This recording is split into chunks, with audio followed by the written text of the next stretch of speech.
Hello everyone, welcome to Programming Pool channel. In this video, I'll teach you how to use Chrome Debugger. It is a very useful tool to use to inspect your JavaScript code when you develop a web application. But before we dive into the concept, don't forget to subscribe to this channel so you will not miss any upcoming videos. I have in my project two files, one HTML file and one JavaScript that has only one simple function. It is increment, and we have a button here in the HTML file to call it when we click on the button. So let me show you the web application in Chrome. Let's use live server to see it in Chrome. You can see the interface is very simple. If you click it, you just increment the number, refresh it. So in order to use the Chrome debugger, you right click on your mouse, choose inspect. In the right panel here, you can see the menu here. You have many of the tabs. So you go to sources. So under the live server host, sometimes it will be local host depending on what are you using. So here we have the host we are using in live server. You have two files that you have them in local project, and you can see the app.js and you can see the code. You can expand it if you want. Now, in order to start the debugger, you have to have breakpoints. The breakpoints are where you want the debugger to start. So you see the bar here, there are numbers of lines. Here is 1, 2, 3. You will decide which line you want to start the debug and press on that. The left click on your mouse, and you can see the highlighted in blue is the breakpoint. Okay, so when you call the function by clicking on the click me, it will stop here in the line 4 where you put the breakpoint. Okay, now let's give it a shot. Click. Now you see the debugger stopped here, and if you hover over the sum is 0, you can see the value of it. You can see the menu buttons for the debugger. So the blue one is to skip any after this line, and you can close the debugger.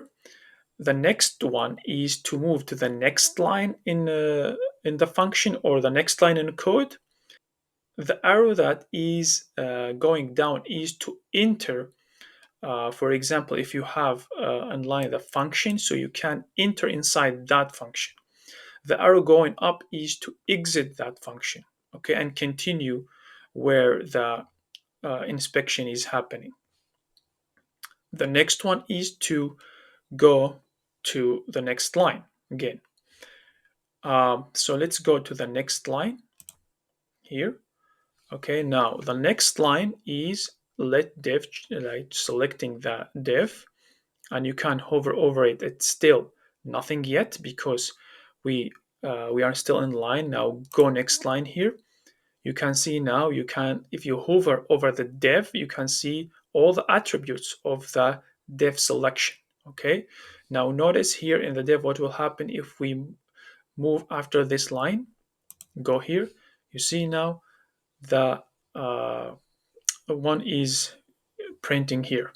Okay, now let's press next again. So you see is going to the button that we call the function from, and if you go next, it will go somewhere in Grammarly check.js. It's Google Chrome or like Chrome application. You don't want that. So what you have to do is to press the blue button here. It will skip to the end and close the debugger. If we want to click and run the debugger again, it will run and come to the line that you started. Okay, so now if you have another breakpoint here, okay, and click on the button, if you click the blue button, it will go from the first breakpoint to the next one. All right, you see now it skips all the lines between and go to the next breakpoint. Now if you click it again, it will go to the end and will finish the debugger. You can notice here that we have something called watch in the panel. So it is no watch expressions here, is right, because you haven't added any expressions. For example, you can add a variable. You see like sum. You can add sum here, put sum and press enter. So you see the value of it is right now 3, and this is a 3. You can see it from here. You can add another one, which is that dev. The value of dev is still nothing because we haven't selected yet. Now let's click on the button right now and watch the variables, how they are changing. Press next. You see it incremented by 1. Now go next. It will now select again.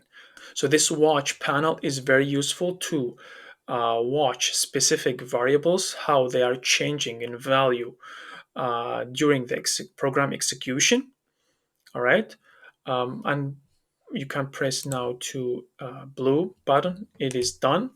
If you want to skip all the breakpoints, you can click on the icon here. Click on it. Now they are deactivated.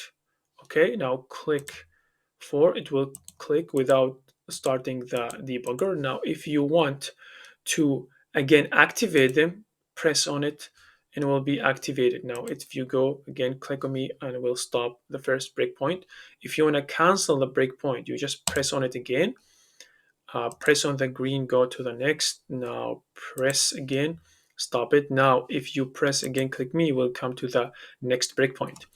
Now final thing to try is let's intentionally make an error in our code. Let's delete the initialization. All right, now please close the panel here. Click on the button. Now it's showing not a number. Okay, there is an error here. So you come to inspection, sources, app.js, put the breakpoint here. Now click it again. If you hover over a sum, it will show you, oops, it's not a number. Now click next. Even after the incrementing, it's still showing not a number. Then you can tell the problem is we didn't initialize it. Okay, if you come change initialization to 0, now if you refresh it, okay, click the button now again.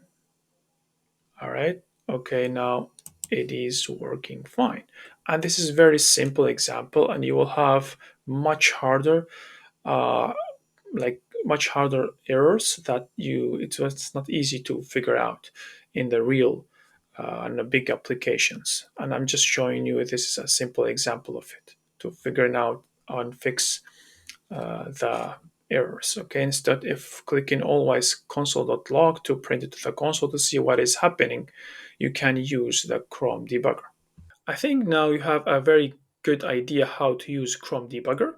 You can now implement it yourself. Thank you for watching. See you next video.